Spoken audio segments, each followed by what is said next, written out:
हर रोज एक नई कहानी देखने के लिए चैनल को सब्सक्राइब करें और बेल आइकन को दबाना ना भूलें।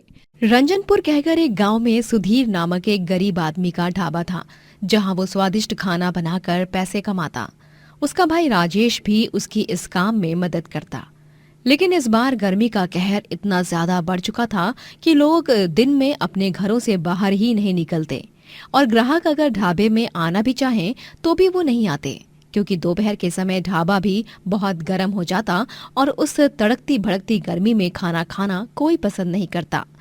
राजेश और सुधीर दोनों भाई बहुत दुखी हो जाते हैं। इस बार इतनी ज्यादा गर्मी पड़ी है। इस गर्मी के कारण ही हमारे ढाबे पर कोई ग्राहक नहीं आ रहा है। अब इस परेशानी का क्या तोड़ निकाले हम सुधीर भैया, मुझे तो कुछ समझ नहीं आ रहा। अब क्या ही करें राजेश, हमें तो अब गर्मी के खत्म होने का इंतजार करना होगा। अब हम इतने अमीर तो हैं नहीं जो अपने ढाबे पर एसी या कूलर लगाएं। हाँ भैया, आप सही ही कह रहे हैं। सुधीर और राजेश विचार करते हैं कि वो दोनों अब ढाबे को बंद करेंगे और कुछ नया बिजनेस शुरू करेंगे। लेकिन तभी सुधीर की बीवी अमृता और राजेश की बीवी जानकी उन्हें रोकती है। सुधीर जी, देवर जी, ये आप दोनों क्या करने जा रहे हो? आपको पता है ना, ढाबे को बंद करने के बाद हमें कितना बड़ा नुकसान होगा।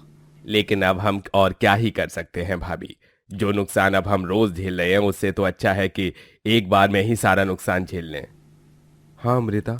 नहीं जेठ जी, आप दोनों चिंता मत कीजिए।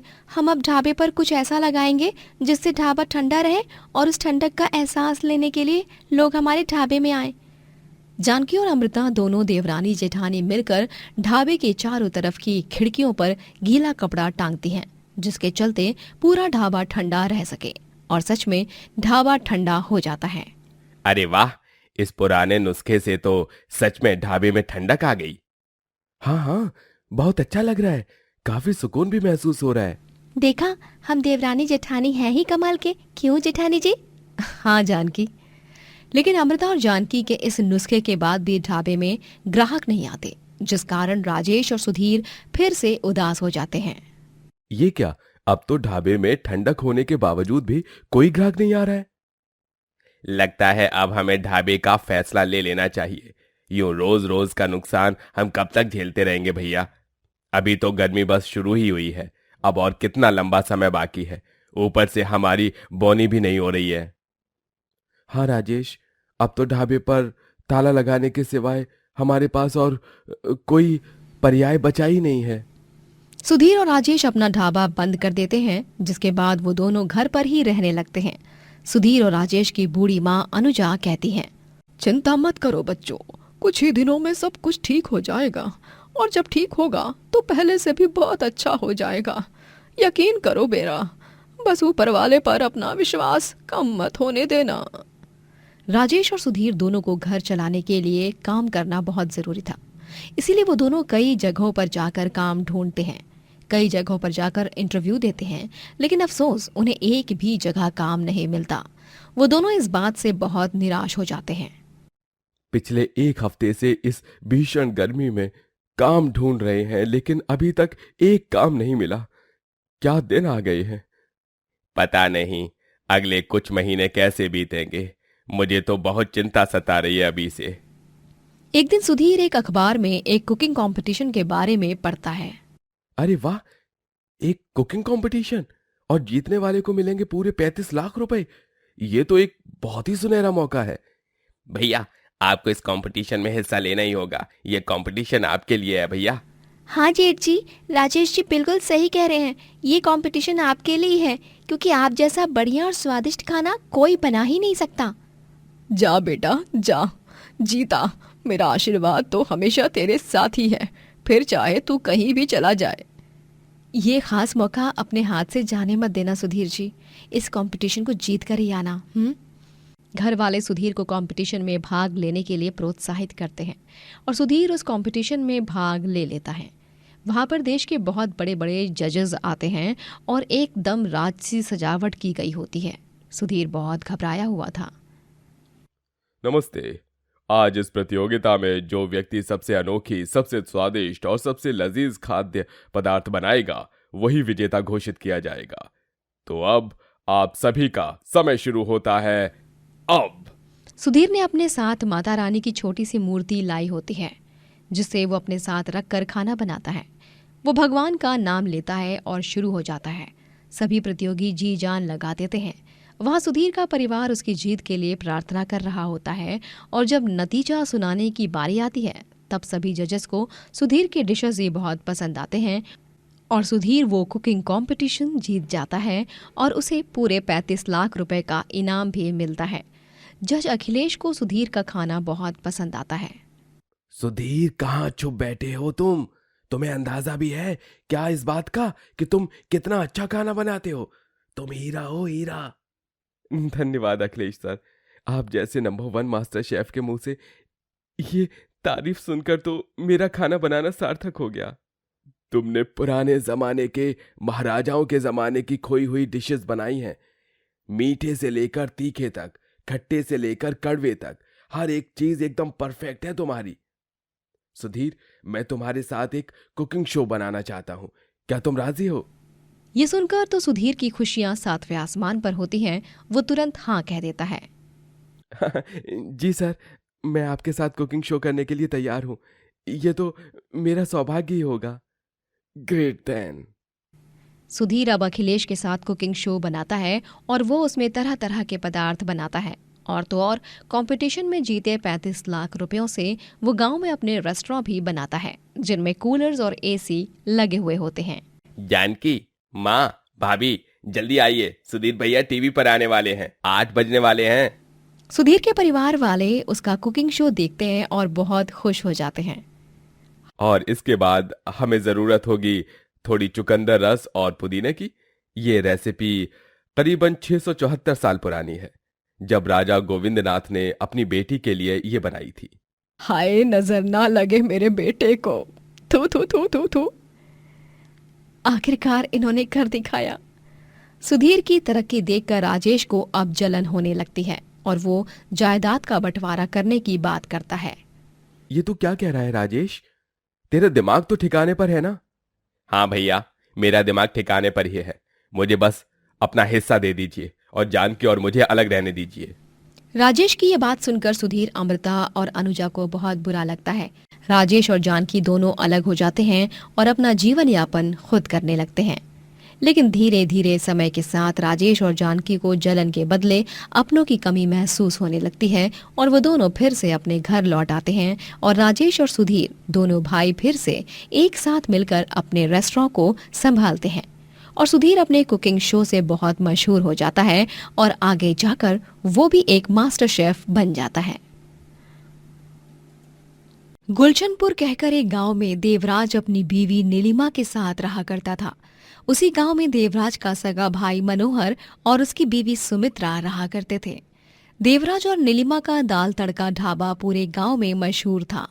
सभी को उनके हाथ का बना दाल तड़का बहुत पसंद आता और वो उंगलियां चाट चाट कर उसे खाया करते।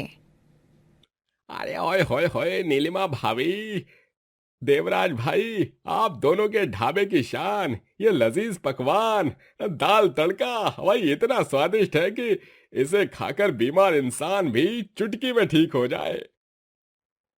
अरे एक अलग और अनोखा स्वाद है आपके दाल तड़का में, जो मुंह में घुलते ही 4 चांद लगा देता है। वाह!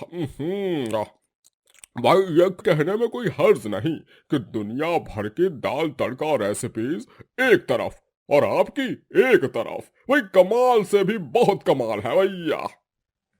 धन्यवाद भाई साहब। इसी तरह हमारे दाल तड़का को पसंद कीजिए और ढाबे पर आते रहिए।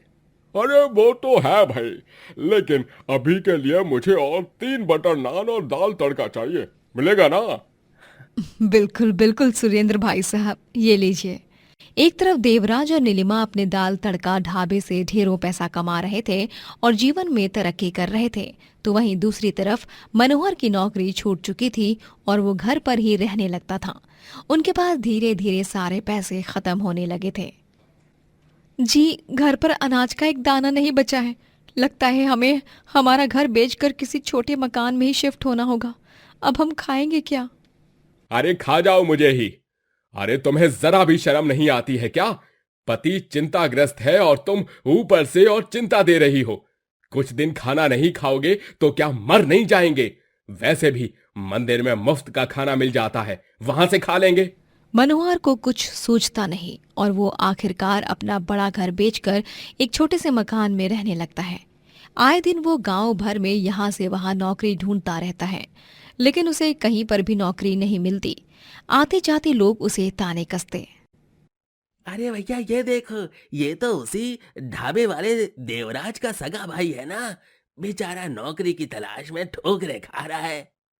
एक तरफ इसका भाई इतने नोट छाप रहा है दाल तड़का बेच बेच कर, और यहाँ ये नौकरी ढूंढते हुए दर दर भटक रहा है।